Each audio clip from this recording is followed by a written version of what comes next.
بسم اللہ الرحمن الرحیم۔ اللہ کے صفاتی ناموں میں ایک نام الوہاب بھی ہے۔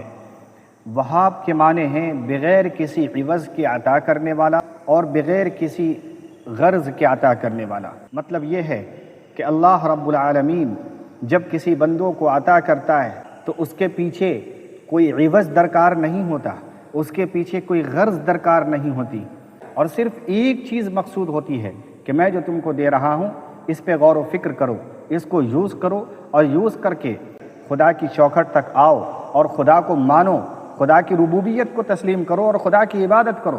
یہی ایک عنصر ہے، اور اسی ایک عنصر پر اللہ رب العالمین جو وہاب ہے انسانوں کو ہزاروں لاکھوں کروڑوں نعمتیں دے رکھی ہے۔ صرف ایک وجہ ہے کہ بندہ اللہ کا ہو کر کے رہے اور اللہ کی مان کر کے ہو کے رہے۔ اب ذرا قرآن مقدس کی دیگر آیتوں پر غور کیجیے۔ مثلا نمرود نے حضرت ابراہیم علیہ السلام کو ملک در بدر کر دیا تھا۔ جب آپ نے نبوت کا تذکرہ کیا، اس کے سامنے اللہ کی ربوبیت کو بتایا اور کہا کہ تم خدا نہیں ہو بلکہ خدا واحد اللہ ہے، تو نمرود کو جوش آیا اور نمرود کو غیرت آئی اور نمرود کو غصہ آیا، اور اس غصے کے باداش میں انہوں نے حضرت ابراہیم کو آگ میں ڈالا۔ بعد آگ کے ان کو ملک در بدر کیا گیا۔ پھر وہاں سے جب حضرت ابراہیم چلے تو ایک وقت معینہ پر جا کر کے اللہ رب العالمین نے ان کو اولاد عطا فرمائی، جن میں حضرت اسماعیل علیہ السلام اور حضرت اسحاق علیہ السلام، یہ دونوں نبی تھے۔ اس موقع پر حضرت ابراہیم علیہ السلام نے جو جملہ ارشاد فرمایا، قرآن اس کا نقشہ کھینچتا ہے۔ آپ نے فرمایا الحمدللہ الذی وہب لی علی الکبر اسماعیل و اسحاق ان ربی لسمیع الدعاء، کہ اللہ رب العالمین کا شکر ہے جس نے مجھے اس بڑھاپے میں ابراہیم اور اسماعیل عطا فرمائے۔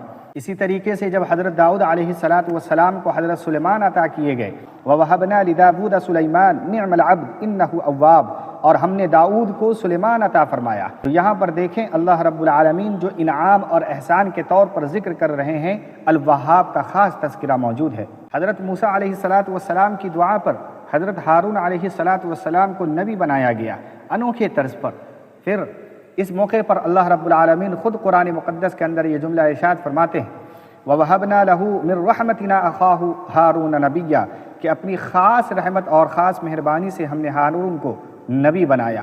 تو ان واقعات سے معلوم چلتا ہے کہ اللہ رب العالمین کی جو خاص صفت وہاب ہے، اس وہاب سے اللہ رب العالمین کی رحمت کو طلب کیا جانا چاہیے، اللہ رب العالمین کی خاص فضل کو تلاش کیا جانا چاہیے۔ کیوں کہ وہابیت کی صفت انسانوں کو نعمت اور فضل اور مدد کرنے میں بہت معاون اور مددگار ہوتی ہے۔